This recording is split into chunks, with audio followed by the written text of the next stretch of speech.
नमः शिवाय गुरवे सच्चिदानन्दमूर्तये निष्प्रपञ्चाय शान्ताय निरालम्बाय तेजसे। हरिओम प्रभु जी। आज के इस अध्यात्म परिषद में आप सबका स्वागत है। आज का प्रश्न बेंगलोर से ज्योति गुप्ता जी का है। बिटिया ने पूछा है कि भागवत जी के अनुसार गोपियाँ श्रुतियाँ हैं, इसका क्या अर्थ है और पंचजन्य शंख के विशेष महत्व को कैसे समझे। पंचजन्य शंख के विशेष महत्व को कैसे समझे, पहले इसको समझ लेते हैं, फिर श्रुतियों की बात करेंगे। देखो, हमारे यहाँ 4 वेद थे। पहले वेद एक ही था, लेकिन उसको समझ पाना आम जनता के लिए सुलभ नहीं था, सुसाध्य नहीं था। तो कृष्ण द्वैपायन वेद व्यास जी ने उसको विभागवार 4 भागों में बांट दिया। जिसमें मंत्र थे वो एक विभाग हो गया, जिसका गान किया जा सकता था एक विभाग हो गया, और जिसमें पद्य था उसका एक विभाग कर दिया, और जिसमें अवान्तर सब विषय थे जैसे आयुर्वेद इत्यादि, तो उसको अलग उपवेद के रूप में कर दिया। ऐसे 4 संहिता को एक अलग विभाग कर दिया। मंत्र को समझाने के लिए यज्ञ यागादि की जो विधि विधान होते हैं उसको भी अलग कर दिया। ऐसे 4 विभाग कर दिए। अब थोड़ा थोड़ा समझ में आने लगे, ऐसा उन्होंने कर दिया। लेकिन देखा कि आम जनता, सामान्य व्यक्ति जो गृहस्थी है, जो संसारी है, जो अपने व्यवसाय में, दुकान नौकरी बिजनेस में लगा हुआ है, किसानी में लगा हुआ है, व्यापार में लगा हुआ है, उसको इतना समय भी नहीं रहता और प्रवृत्तिशील रहता है। और जिसका मन एक्टिव होता है, प्रवृत्तिशील होता है, वह स्थिर नहीं रहता। और स्थिर मन के हुए बिना, शुद्ध स्थिर पवित्र एकाग्र हुए बिना ये श्रुतियों की बातें, श्रुति माने वेद की ऋचाएँ, आपने पूछा है श्रुतियाँ क्या है, तो वेद की ऋचाएँ, और उसको समझ पाना बहुत कठिन है। तो वेद व्यास जी ने क्या किया कि उसके आधार पर उसमें जो जो शिक्षाएँ थी उसको करीब करीब कथानक के रूप में, वार्ता के रूप में परिणत कर दिया। इसको कहा पुराण। तो पुराण में कथाएं आती है, लेकिन उसके पीछे आशय है वेद की जो ऋचाएँ है, वेद की जो बातें हैं, उपनिषद की जो बातें हैं, उसको समझाना। नहीं पकड़ पा रहे तो श्रद्धा से कथा सुनो। धीरे धीरे श्रद्धा से कथा सुनने से, भगवान की महिमा सुनने से अंतःकरण स्थिर, शांत और शुद्ध होता है। तो फिर अपने आप उसमें से अर्थ आपको निकालना आ जाएगा, या तो कोई संत आपको ये समझा देगा। तो उसी तरह हमारे इस देहादि संघात में 5 कर्मेंद्रियां हैं, 5 ज्ञानेंद्रियां हैं, और उसका एक अधिपति मन है। तो जो बाहर दिखती है ये आँख, ये कान, ये इंद्रियां नहीं है, ये इंद्रियों के रहने के स्थान है, गोलक है उसके। जैसे विंडो होती है ना, टिकट विंडो, रेलवे स्टेशन पर जाकर हम टिकट लेते हैं तो विंडो में हाथ डालकर पैसे देकर टिकट लेते हैं। तो टिकट का वितरण कहाँ से होता है, व्यवहार लेना देना का कहाँ होता है, विंडो पर। तो ये विंडो है, बारियां हैं, सब समझ लो, खिड़की है। तो ये गोलक है। तो वास्तव में कर्णेंद्रिय कहाँ है, तो इसके अंदर है, भीतर है। तो 5 ज्ञानेंद्रियां और 5 कर्मेंद्रियां, ये पंच महाभूत का बना शरीर, पुतला, ये सब बाहर नहीं दिखता है। ये भीतर भीतर, अंदर अंदर अंदर अंदर, बहुत अंदर। अंदर माने सूक्ष्म, स्थूल रूप में न दिखे। और स्थूल के अंदर जो रहा हुआ है, स्थूल के अंदर जो व्याप्त है, उसको कहेंगे सूक्ष्म, उसको कहेंगे भीतर। तो भीतर भीतर जो रहा हुआ है वह वास्तव में हमारी इंद्रियां है। तो उसी तरह इसको समझाने के लिए इसके ऊपर हमें कंट्रोल करना चाहिए। इंद्रियों को वश में किए बगैर परमात्मा प्राप्ति, ज्ञान प्राप्ति, अखंड आनंद की अवाप्ति नहीं हो सकती। गीता जी में सरल उपाय बताया भगवान की प्राप्ति का। श्रद्धावान लभते ज्ञानम तत्परः संयतेन्द्रिय, इंद्रियों का संयम करने वाला जो तत्पर व्यक्ति है, प्राप्ति के लिए जो लालायित है और कुछ नहीं चाहिए, सिर्फ हमें परमात्मा प्राप्ति चाहिए, इंद्रियों के ऊपर संयम करके, इंद्रियों के भोग नहीं चाहिए, विषय नहीं चाहिए, हमें परमात्मा चाहिए, अपने स्वरूप का आनंद, अखंड एक रस आनंद चाहिए। वह अगर श्रद्धा से काम करेगा तो परमात्मा प्राप्ति होगी। तो इंद्रियों का संयम बहुत महत्वपूर्ण है। सबसे महत्वपूर्ण साधना अगर कोई है तो इंद्रियों का संयम। इसमें मन भी इंद्रिय के रूप में ही आ जाता है। 5 ज्ञानेंद्रिय, 5 कर्मेंद्रिय और 11वां मन, तो एकादश हो गए। इसी हिसाब से हमारे शास्त्रों में, धर्म शास्त्रों में एकादशी का व्रत कहा। व्रत माने उस दिन कुछ खाया पिया नहीं जाता। खाना पीना माने ग्रहण करना, आग्रहण करना। तो इंद्रियों से भी हम ग्रहण करते हैं ना, आंख से रूप ग्रहण करते हैं, कान से शब्द ग्रहण करते हैं, उसको रोक देना, विषयों को ग्रहण न करे, इसी का नाम है एकादशी। तो ये 5 का जो झुंड है उसको वह भीतर रहा हुआ है, लेकिन कैसा है अभी वह अशुद्ध है, आसुरी संपत्ति उसके अंदर व्याप्त है, उसका स्वभाव असुर हो गया है। सात्विक मन, बुद्धि, चित्त, अहंकार, ये सब इंद्रियां, ज्ञानेंद्रियां सात्विक है, मूल सत्व से बनी हुई है, लेकिन वह विकृत होकर सुगंध दुर्गंध के रूप में हमें अनुभव में आती है। अज्ञान के कारण ये विकृत हो गए। तो जो विकृत हो जाता है उसको सुर नहीं कहते, उसको असुर कहते हैं। सुर माने दैवी और असुर माने आसुरी, राक्षसी। तो एक हमारी 5 इंद्रियों का जो स्वामी है, 5 ज्ञानेंद्रियों का, उसका नाम है मन। तो ये मन असुर हो गया है और 5 प्रकार के विषय को भोगने के लिए हमेशा तत्पर, लालायित रहता है।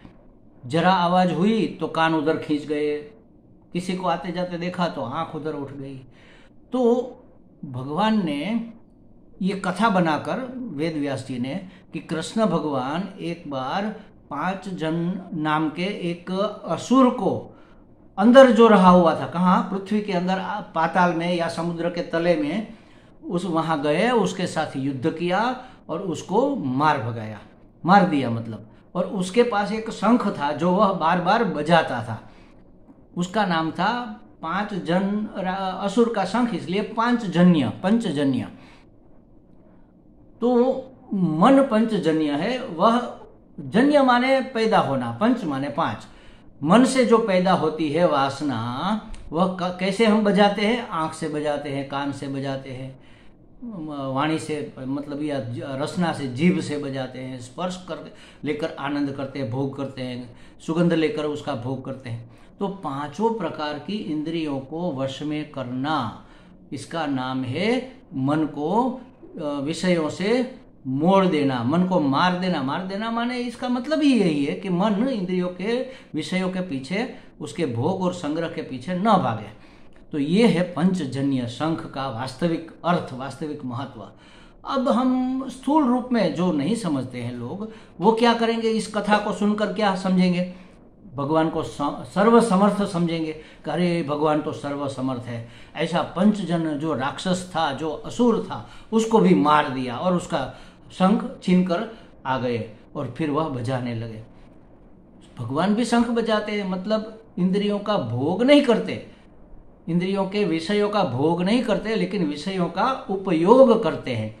आंख देखने के लिए बनी है तो देखो, लेकिन देखकर उसमें वासना निर्मित मत करो। कान सुनने के लिए बने हैं, सुंदर आवाज सुनाई देगी, मन प्रसन्न होगा, लेकिन बार बार वह चाहिए उसकी आसक्ति मत करो। तो भगवद स्वरूप से इस 5 इंद्रियों को, पंचजन्य शंख को बजाओ। आसुर होकर, मन को असुर रहने देकर नहीं बजाना है, उसको देव बनाकर, दिव्य बनाकर जो होता है वह हमें होने देना है। ईश्वर की योजना के अनुसार, प्रकृति की सिस्टम के अनुसार। हमारे सामने कोई विषय आएगा तो उसका हमें अनुभव तो होगा ही, क्योंकि हम जड़ नहीं है, चेतन है, हमारे पास इंद्रिया है। कोई खुशबूदार फूल हमारे पास आएगा तो हमें खुशबू तो आएगी, लेकिन हाँ बहुत बढ़िया खुशबू है, इस फूल को तो हम रखेंगे और ज़्यादा फूल इकट्ठे करेंगे। तो ये वासना है। और जब भी देखे फूल को, अरे हाँ इसकी सुगंध बहुत बढ़िया, लाओ लाओ लाओ, तोड़ लो उस पौधे से। तो ये हो गई आसक्ति, ये हो गई आसुरी वृत्ति। आसुरी वृत्ति से इंद्रियों का भोग नहीं करना है। इसी का नाम है पंचजन्य शंख। भगवान कृष्ण के पास था, इसलिए उसका बहुत महत्व है। लेकिन जो ये नहीं बात समझते वो क्या समझेंगे कि भगवान कृष्ण सर्वसमर्थ है, और सर्वसमर्थ का शरण लेने से कम भगवान का शरण तो लिया, संसार का शरण छूटा, विषयों का शरण छूटा, उसका आश्रय, उसकी पराधीनता थोड़ी देर के लिए भी छूटी तो सही, तो आदत तो बनी, अभ्यास तो हुआ, धीरे धीरे धीरे ये बात अंतःकरण शुद्ध होते होते हो जाएगी। तो इसलिए वेद व्यास जी ने ये पुराणों की 18 पुराणों की रचना की है। उसमें ये पंचजन्य शंख की कथा भी आती है। आजकल शंख मिलते हैं बाजार में, जहाँ समुद्र किनारा होता है वहाँ पर वो लोग उसका पहचान करा देते कि ये पंचजन्य है और ये वो फला शंख है, ये राइट मुख वाला है, ये लेफ्ट मुख वाला है, ये बजाने का है, और ये सिर्फ जलाभिषेक करने के लिए बिना मुंह का है। ऐसे बात के ये सब हमारा बनाया हुआ है। उसका महत्व तो है, शंख ही महत्वपूर्ण है, वह बड़ा शुभ माना जाता है। मंदिर में भी लोग रखते हैं, उसको बजाते। शंख ध्वनि बड़ी उत्कृष्ट ध्वनि है, समझ लो। शंख ध्वनि से आसुरी तत्व जो हमारे आसपास होते हैं ना, वह दूर हट जाते हैं, उसके वाइब्रेशन से वह दूर हो जाते हैं। जैसे समझो कि पानी है, पानी के ऊपर काई जमी हुई है, तो हम एक उंगली डालकर थोड़ा हिलाएंगे तो क्या होगा, काई धीरे धीरे साइड में होकर किनारे हो जाएगी। तो उसी तरह शंख ध्वनि से या घंटा बजाने से, घंट ध्वनि से, झालर बजाने से, आरती से, बेल बजाने से ऐसी ध्वनियाँ होती है। बंसरी से, वीणा से, सितार से ऐसी ध्वनियाँ होती है। स्तोत्र गान से, जिससे ऐसी ध्वनियाँ पैदा होती है कि वो आसुरी जो काय वाइब्रेशन है वह धीरे धीरे हटकर किनारे हो जाते हैं, साइड में हो जाते हैं और हमें डिस्टर्ब नहीं करते। इसलिए शंख का महत्व तो है। आप ले सकती है, पूजा में भी रख सकती है, उसको बजा भी सकती है। लेकिन वास्तविक अर्थ इसका, पारमार्थिक अर्थ ये है कि 5 इंद्रियों को आसुरी तरीके से हमें प्रयुक्त नहीं होने देना है, दैवी तरीके से उसको प्रयुक्त होने देना। बस इसी प्रकार गोपियाँ श्रुतियाँ है, इसका भी यही अर्थ है। श्रुति में परमात्मा की प्राप्ति के लिए खोज की गई उपनिषदों में, वेदों में, लेकिन अंत में कैसे मिलेंगे परमात्मा? नहीं, नेति नेति, ये नहीं है, ये नहीं है, ये नहीं है।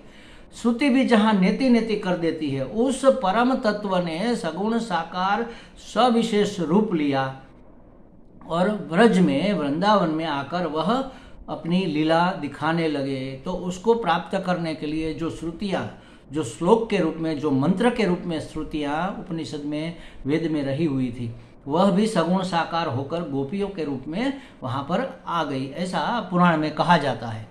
तो श्रुतियों के रूप में गोपियाँ आ गई। तो मतलब क्या हुआ इसका? उसने, जैसे भगवान ने सगुण साकार रूप लिया, उसी तरह श्रुतियों ने भी, क्योंकि श्रुतियाँ स्वयं भगवान की वाणी है, भगवान स्वयं है, तो हो सकता है उन्होंने रूप लिया हो, इसमें कोई न मानने जैसी बात नहीं है।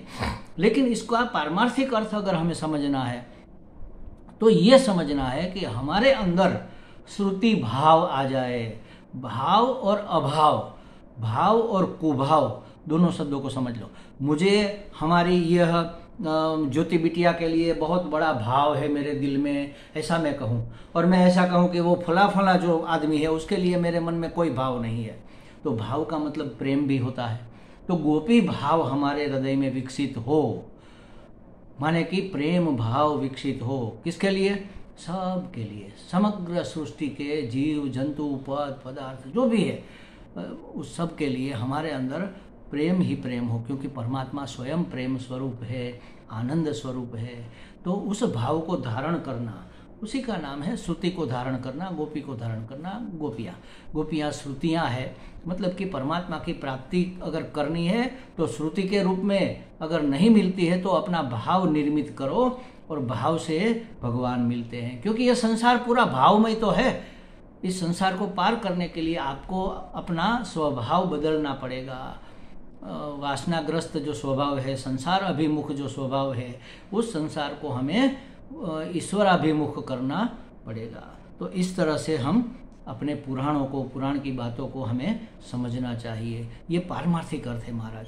इसका अर्थ में ये नहीं कहता कि गोपियाँ नहीं थी, गोपियाँ थी, श्रुतियों ने ही गोपियों का रूप लिया था। जब भगवान निर्गुण, निराकार, निर्विशेष परमात्मा सगुण साकार क्यों नहीं हो सकता? सर्वसमर्थ उसी को तो कहते हैं जो चाहे वह कर सकते हैं। कर्तुम शक्यम अकर्तुम शक्यम अन्यथा वा कर्तुम शक्यम। वो कर भी सकते हैं, वो न करना चाहे तो नहीं भी करेंगे, और अलग तरीके से करना चाहे तो कौन रोकने वाला है भाई उसको?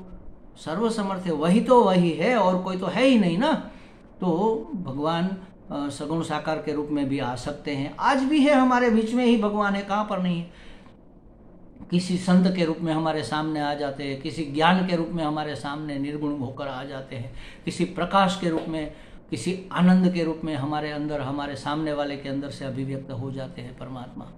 तो ये श्रुतियाँ गोपियों के रूप में कृष्ण को प्राप्त करने, कृष्ण माने परमात्मा, परमात्मा को प्राप्त करने के लिए गोपियों के रूप में व्रज में उसके साथ लीला का एक हिस्सा होकर, उसकी ईश्वर की जो लीला रचनी थी उन्हें जगत को सीख देने के लिए, सिखाने के लिए, और आसुरी संपत्ति को धीरे धीरे घटाना था, हटाना था और नष्ट करना था, दैवी संपत्ति को विस्तृत करना था। तो उस कार्यक्रम में भगवान ने गोपियों को भी शामिल किया था। गोपियाँ माने श्रुतियों को भी शामिल किया था। श्रुति के आधार से ही तो हम परम तत्व को समझ सकते हैं, ऐसे ही थोड़े समझेंगे। शास्त्र को समझना पड़ेगा परमात्मा तत्व को समझने के लिए, उसकी प्राप्ति के लिए हमें श्रुति का ही आधार, आसरा लेना पड़ेगा, मतलब कि श्रुति ही बन जाना पड़ेगा। तो प्रेम स्वरूप गोपी, श्रुति माने प्रेम स्वरूप हो जाना होगा। हमें लगता है ज्योति बिटिया को कुछ बातें स्पष्ट हो गई होगी। हरि ओम।